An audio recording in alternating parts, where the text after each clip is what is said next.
बिस्मिल्लाहिर्रहमानिर्रहीम। अस्सलाम वालेकुम। आप में से जितने भी व्यूअर्स ने मेरी लास्ट वीडियो देखी थी, मैंने आपको बताया था एक भाई के बारे में जो कि रिसेंटली कनाडा पहुंचे और अब वो पीआर के प्रोसेस में भी आ चुके हैं। आपने थंबनेल पे देख भी लिया होगा।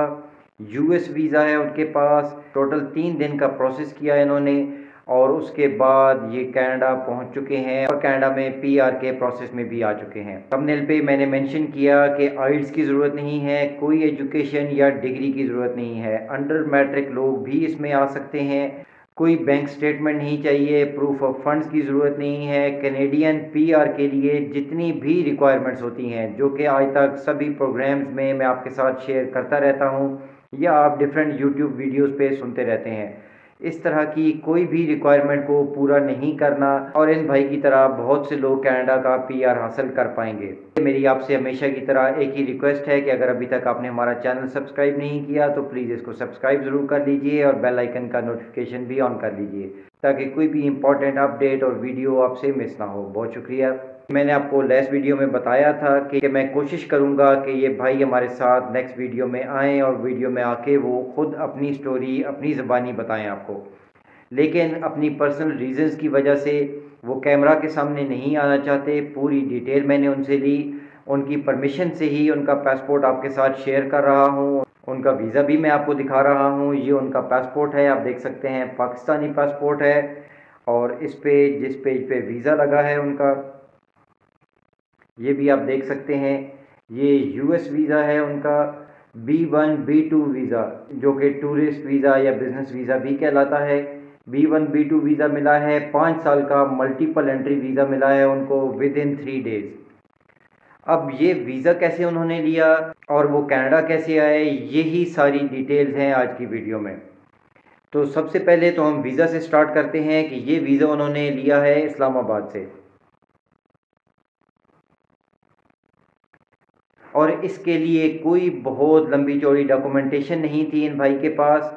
और मैं आपको बिल्कुल क्लियर बता रहा हूँ वो सभी बातें जो कि इन्होंने डायरेक्टली मुझे बताई हैं और जिस प्रोसेस से ये गुजरे हैं। इनके पास अपनी बैंक स्टेटमेंट भी नहीं थी। इन्होंने एक बैंक स्टेटमेंट यूज़ की जिसका मैं बिल्कुल सजेस्ट नहीं करूँगा क्योंकि ये लीगल नहीं है। आपके पास जेन्युइन स्टेटमेंट का होना ज़रूरी होता है किसी भी वीज़ा को अप्लाई करने के लिए, लेकिन इन भाई के पास नहीं थी तो इन्होंने एक बैंक स्टेटमेंट यूज़ की। मैं आपको एक एक स्टेप आज की वीडियो में बताऊंगा फ्रेंड्स, आपने वीडियो स्किप नहीं करनी, कंप्लीट एंड तक देखनी है। इन्होंने कैसे वीज़ा हासिल किया, यूएस एम्बेसी में वीज़ा इंटरव्यू होता है तो इंटरव्यू में क्या क्वेश्चंस हुए, कैसे इनको वीज़ा मिला, कंप्लीट डिटेल्स मैं आपके साथ शेयर करूंगा और उसके बाद आगे कनाडा आने का प्रोसेस भी आपको बताऊंगा। तो प्लीज़ वीडियो को कंप्लीट एंड तक ज़रूर देखिएगा, कोई भी स्टेप आपसे कोई भी बात मिस ना हो। ये भाई कनाडा आने के लिए काफ़ी टाइम से कोशिश कर रहे थे। इन्होंने डायरेक्ट कनाडा का विजिट वीज़ा भी अप्लाई किया था कुछ साल पहले, लेकिन वो रिजेक्ट हो गया था। तो उसके बाद अब इन्होंने यूएस का वीज़ा अप्लाई किया, उसके लिए भी इनके पास प्रॉपर स्टेटमेंट नहीं थी, वो भी इन्होंने एक ऐसे ही अरेंज करके लगाई। सेकेंडली इनके पास अपना रजिस्टर्ड बिजनेस नहीं था, उसके भी डॉक्यूमेंट्स इन्होंने कहीं से अरेंज किए। उन डॉक्यूमेंट्स के लिए इन्होंने कोई खर्चा नहीं किया, किसी फ्रेंड से अरेंज किए थे कंपनी के डॉक्यूमेंट्स भी।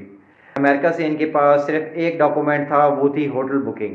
वो भी पेड होटल बुकिंग नहीं थी जो कि फ्री में ऑनलाइन करवाई जा सकती है। एक फ्री होटल रिजर्वेशन थी, वो इन्होंने करवाई थी। उसके बाद एक एयरलाइन टिकट रिजर्वेशन थी, वो भी पेड नहीं होती, फ्री होती है। किसी भी ट्रैवल एजेंसी से जाके आप उसका प्रिंट आउट ले सकते हैं। तो ये चंद एक डॉक्यूमेंट्स के साथ इन्होंने यूएस का वीज़ा अप्लाई किया और कुछ वीक्स पहले ही इनकी इंटरव्यू की डेट आई थी। एक्चुअल प्रोसेस तब से स्टार्ट होता है जब इन्होंने इंटरव्यू की डेट पे जाना था। जो भी बंदा फर्स्ट टाइम यूएस वीज़ा के लिए जा रहा होता है तो बहुत क्यूरियस होता है, उसके माइंड में बहुत से क्वेश्चंस होते हैं कि इंटरव्यू में क्या पूछा जाएगा मेरे से, या आज की डेट में वीज़ाज इशू हो रहे हैं, कितने लोगों को वीज़ाज मिल रहे हैं। तो इन्होंने एम्बेसी से बाहर एंटर होने से पहले जितने लोगों से भी बात की उनमें 25% लोगों को वीज़ा इशू हो रहे थे और अराउंड 75% के वीज़ा रिजेक्ट हुए थे। वहाँ पे इंटरव्यू के लिए जब इनकी बारी आई तो जो भी इनसे क्वेश्चंस पूछे गए वो भी मैं अब आपके साथ शेयर कर देता हूँ। तो सबसे पहले तो फ्रेंड्स इनसे पासपोर्ट मांगा गया। ये इंग्लिश में इंटरव्यू दे रहे थे, इंग्लिश में या आप अपनी लोकल लैंग्वेज में भी इंटरव्यू दे सकते हैं। उसके बाद उन्होंने अब इनका नाम कंफर्म किया, डेट ऑफ बर्थ कंफर्म की, और उसके बाद जो नेक्स्ट क्वेश्चन था वो था ट्रैवल हिस्ट्री के बारे में, कि क्या पहले कभी आपने कहीं विज़िट किया है। तो इन्होंने क्लियरली बता दिया कि मैंने पहले पाकिस्तान से बाहर कहीं का विज़िट नहीं किया।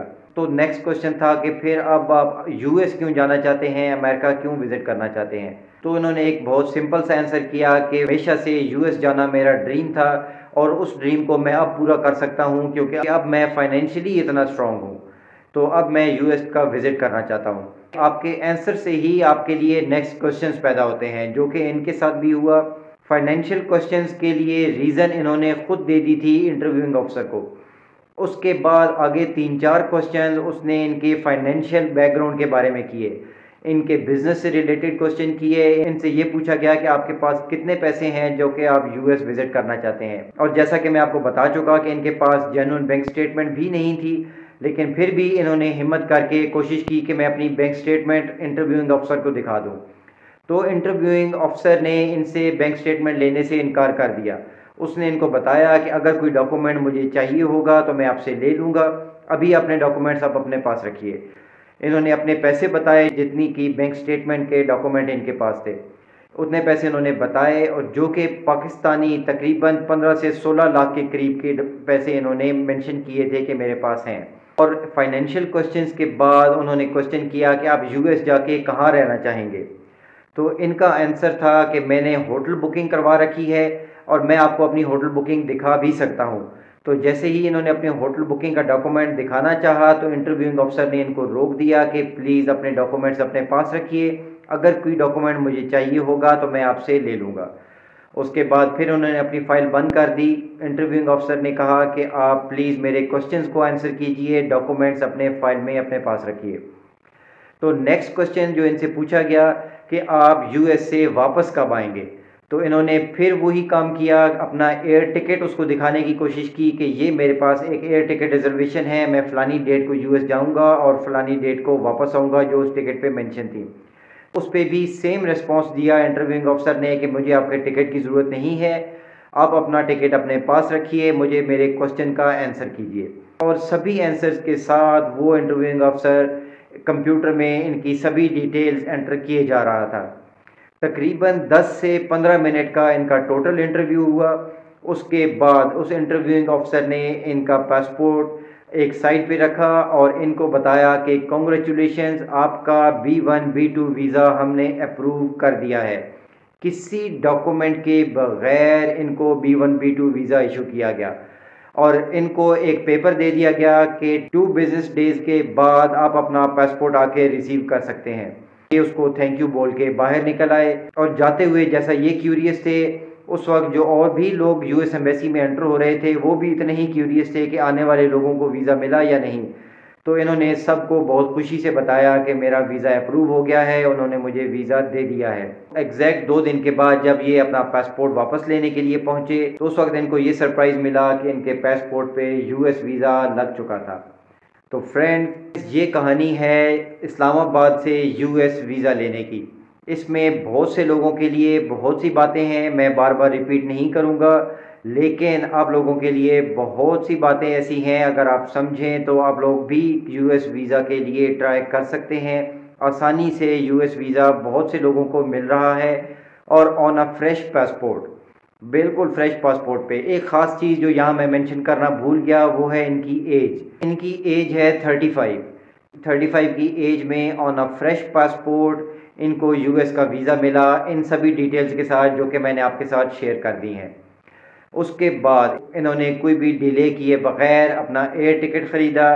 टर्किश एयरलाइन का इनके पास टिकट था और वाया इस्तांबुल ये न्यूयॉर्क की फ़्लाइट लेके न्यूयॉर्क पहुंच गए। और अब बात आती है कि वहाँ से ये कनाडा कैसे आ गए। फ्रेंड्स, इसके ऊपर काफ़ी टाइम पहले भी मैंने एक शॉर्ट सी वीडियो शेयर करके कुछ इन्फॉर्मेशन शेयर की थी, क्योंकि इस पर ज़्यादा बात नहीं की जा सकती, यूट्यूब की पॉलिसीज़ कुछ ऐसी हैं, लेकिन मैं कोशिश करूँगा कि ये डिटेल मैं आपको समझा सकूँ। अगर आप कंप्लीट डिटेल्स देखना चाहते हैं तो उसके लिए 2 लिंक मैं डिस्क्रिप्शन में दे रहा हूं, आप दोनों आर्टिकल्स को पढ़ लीजिए। एग्जैक्ट ईच एंड एवरीथिंग, सभी डिटेल्स आपको समझ आ जाएंगी। न्यूयॉर्क एयरपोर्ट पे लैंड होने के बाद इनको किसी भी मुश्किल का सामना नहीं हुआ। अक्सर लोगों को इंटरव्यू के लिए एयरपोर्ट पे भी रोका जाता है, लेकिन इनको कोई प्रॉब्लम नहीं हुआ। न्यूयॉर्क एयरपोर्ट पे पहुंचने के बाद आसानी से इनको यूएस में एंट्री मिल गई, क्योंकि ये अपना होमवर्क करके आए थे। कनाडा में एक लॉयर से इनकी ऑलरेडी बात हो चुकी थी और उसने सभी डिटेल्स इनको बता रखी थी। और इत्तफाक से जिस तरह मेरी इनसे मुलाकात हुई, जिस लॉयर से इनकी बात हुई थी, वो लॉयर हमारे भी करीबी अजीज़ हैं, मेरे अंकल हैं, और उनके थ्रू ही मुझे इनकी स्टोरी पता चली और मैंने तब इनसे मुलाकात की और इनसे ये सभी डिटेल्स ली आप लोगों के साथ शेयर करने के लिए। तो न्यूयॉर्क एयरपोर्ट पे उतरने के बाद सीधा इन्होंने वहाँ से एक टैक्सी ली जो कि मैनहट्टन बस टर्मिनल तक इनको ले गई। पूरे नॉर्थ अमेरिका में यानी यूएस और कनाडा में एक बस ट्रांसपोर्ट कंपनी है जिसका नाम है ग्रेहाउंड। ग्रेहाउंड की बसेस मिलती हैं जो कि प्लेट्सबर्ग एल्बनी जाती हैं पैसेंजर्स को लेके।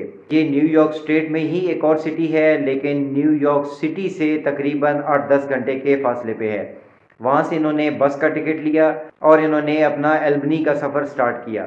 इनसे किसी जगह पे भी कोई क्वेश्चन नहीं किया गया, किसी ने इनसे नहीं पूछा कि आप कहाँ से आए हैं, एल्बनी की तरफ क्यों जा रहे हैं। एक्चुअली इन्होंने प्लेट्सबर्ग जाना था। एल्बनी पहले एक बड़ा सिटी आता है, एल्बनी के बाद आगे प्लेट्सबर्ग आता है। ये सारा एरिया मैंने खुद विज़िट किया है, इसलिए मैं बहुत अच्छे से सब जगह को जानता हूँ। तो वहाँ से ये एल्बनी पहुँचे। एल्बनी में थोड़ी देर बस ने स्टे किया, वहाँ पे उन्होंने कुछ खाना वाना लिया। उसके बाद वहाँ से आगे प्लेट्सबर्ग का इनका सफ़र स्टार्ट हुआ और बस पहुँची सुबह 5 बजे प्लेट्सबर्ग। वहाँ पे बस टर्मिनल नहीं है, एक गैस स्टेशन है जहाँ पे बस सभी पैसेंजर्स को उतारती है। लेकिन वहाँ पे ख़ास बात यह है कि उस गैस स्टेशन पे टैक्सीज़ की एक लंबी लाइन होती है और ये टैक्सीज़ सभी लोगों को कनाडा ले जाने के लिए वहाँ पे खड़ी होती हैं। प्लेट्सबर्ग में कनाडा का बॉर्डर है, लेकिन वहाँ पे कोई चेक पोस्ट नहीं है और जो लोग प्लेट्सबर्ग पहुँच रहे होते हैं, मोर देन 80% लोग कनाडा जाने के लिए ही वहाँ पे पहुँचते हैं। वहाँ से इन्होंने भी टैक्सी ली, तकरीबन 1 घंटे की वहाँ से ड्राइव थी टैक्सी की, जो कि इनको कैनेडियन बॉर्डर पे ले गई। अब मैं यहाँ पे बॉर्डर का नाम नहीं ले सकता, किसी को इसकी मज़ीद डिटेल्स चाहिए आप लोग मुझे कांटेक्ट कर सकते हैं, मैं आपको वाया ईमेल इसकी कंप्लीट डिटेल्स शेयर कर सकता हूँ, या आप हमारा व्हाट्सएप ग्रुप ज्वाइन कर लीजिए, मैं उसमें भी इसकी कंप्लीट डिटेल्स शेयर कर दूँगा। तो वहाँ से टैक्सी लेके ये पहुँचे कैनेडियन बॉर्डर पे। बॉर्डर पे इनके साथ क्या हुआ वो ऑफ कोर्स मैं आपके साथ यूट्यूब वीडियो में शेयर नहीं कर पाऊँगा, क्योंकि यूट्यूब की पॉलिसीज़ और गाइडलाइंस की वजह से कुछ इश्यूज़ भी हो सकते हैं। तो इसलिए मैं वो सभी डिटेल्स मैं व्हाट्सएप पे शेयर कर दूंगा, आप हमारा ग्रुप ज्वाइन कर लीजिए, उसके लिए लिंक मैं डिस्क्रिप्शन में दे दूंगा। हमारा व्हाट्सएप ग्रुप ज्वाइन करने से आपको एक और फ़ायदा ये भी है कि जितनी भी इंटरनेशनल कैंडिडेट्स के लिए कनाडा में जॉब्स की अपडेट्स आती हैं, जितनी भी नई वैकेंसीज आती हैं, वो हम रेगुलरली अपने व्हाट्सएप ग्रुप में आपके साथ शेयर करते रहते हैं। और भी जो अपॉर्चुनिटीज़ आती हैं, जो नए प्रोग्राम्स हैं, उनकी डिटेल्स भी व्हाट्सएप ग्रुप में हम रेगुलरली शेयर करते रहते हैं।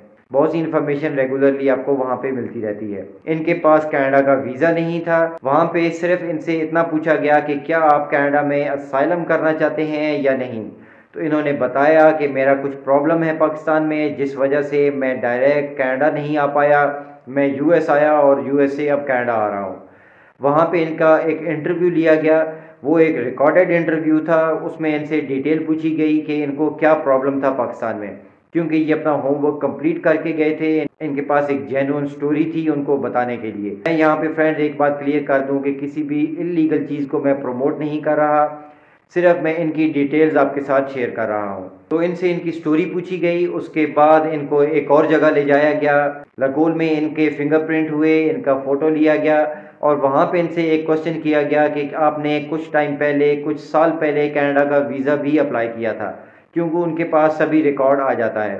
तो इन्होंने बताया कि मैं कनाडा तब भी आना चाहता था अपने इसी प्रॉब्लम की वजह से, लेकिन उस वक्त मैं नहीं आ पाया और अब मैं कनाडा पहुंच गया हूं। तो इनको एक आईडी इशू कर दी गई। अगर आप लोग चाहें तो मैं वो आईडी भी आपको दिखा दूंगा, जो कि रेफ्यूजीज़ की आईडी होती है, और उसके ऊपर एक डिटेल्ड वीडियो भी आपके साथ शेयर कर दूंगा। और उसके बाद अब ये टोरंटो आ चुके हैं। वो क्यूबेक का प्रोविंस है जहाँ जिस बॉर्डर से ये एंटर हुए कनाडा में, और अब ये टोरंटो में है, ओंटारियो के प्रोविंस में। तो इन्होंने अपना केस उसी वक्त फॉरवर्ड करवा लिया, जो कि with in a day Toronto में फॉरवर्ड कर दिया गया, और 2-3 दिन क्यूबेक में रहने के बाद अपनी आईडी लेके ये टोरंटो आ चुके हैं। यहाँ पे अब इनके हियरिंग की डेट आनी है। लॉयर ने इनकी सभी डॉक्यूमेंटेशन सबमिट करवा दी है। विद इन 90 डेज इनको कनाडा का ओपन वर्क परमिट भी मिल जाएगा। अब रह गई रिफ्यूजी आईडी की बात और ओपन वर्क परमिट की। तो ये दोनों चीज़ें मैं आपको दिखा सकता हूँ। मेरे बहुत से ऐसे दोस्त हैं जो कि रिफ्यूजी आईडी पे हैं, उनके पास ओपन वर्क परमिट है। किसी का ओपन वर्क परमिट लेके मैं आपको वो भी दिखा दूंगा। इनकी रिफ्यूजी आईडी अगर आपने देखनी है तो मैं वो भी आपको दिखा दूंगा। इसके बारे में जो भी आपके क्वेश्चंस हैं आप हमें कांटेक्ट कर सकते हैं। डिस्क्रिप्शन में मैं लिंक दे दूंगा, वहाँ पे आप अपने क्वेश्चंस पूछिए। तो फ्रेंड्स, ये एक कंप्लीट स्टोरी थी इनकी पाकिस्तान से लेके कनाडा आने तक की, जिसमें कोई degree, IELTS, bank statement, proof of funds, किसी तरह की कोई रिक्वायरमेंट इन्होंने पूरी नहीं करनी थी, ना इन्होंने की। और बग़ैर लंबी चौड़ी डॉक्यूमेंटेशन के बहुत ही कम खर्चे में ये कनाडा आ गए। तो इनका जो टोटल खर्चा आया तकरीबन $160 यूएस एम्बेसी की फ़ीस है, वो इनका खर्चा आया। और उसके अलावा एयर टिकट जो कि इनको मिला तकरीबन $1500 के करीब। न्यूयॉर्क पहुंचने के बाद बस का टिकट परचेज़ किया, $50 टैक्सी वाले को दिए। तो टोटल मिला के कनाडा पहुंचने का इनका जो खर्चा आया आप कह लीजिए $2000। $2000 में आज ये कनाडा में है, बग़ैर किसी लंबी चौड़ी डॉक्यूमेंटेशन के, बग़ैर डिग्री, बग़ैर एजुकेशन, बग़ैर आइल्स और बग़ैर किसी प्रॉब्लम के। मेरी आपसे रिक्वेस्ट है कि प्लीज़ जेन्युइन डॉक्यूमेंट्स यूज़ कीजिए। कभी भी गलत डॉक्यूमेंट के साथ वीज़ा लेने की कोशिश ना कीजिए। ये चीज़ आपके लिए इन फ्यूचर प्रॉब्लम भी बना सकती है। तो जेन्युइन डॉक्यूमेंट्स के साथ कि आपने कहीं का भी वीज़ा अप्लाई करना है तो प्लीज़ जेन्युइन डॉक्यूमेंट्स के साथ ही वीज़ा अप्लाई कीजिए। अगर ये इन्फॉर्मेशन और वीडियो अच्छी लगी फ्रेंड्स तो इसको लाइक ज़रूर कीजिएगा। Thanks for watching. अल्लाह हाफिज़।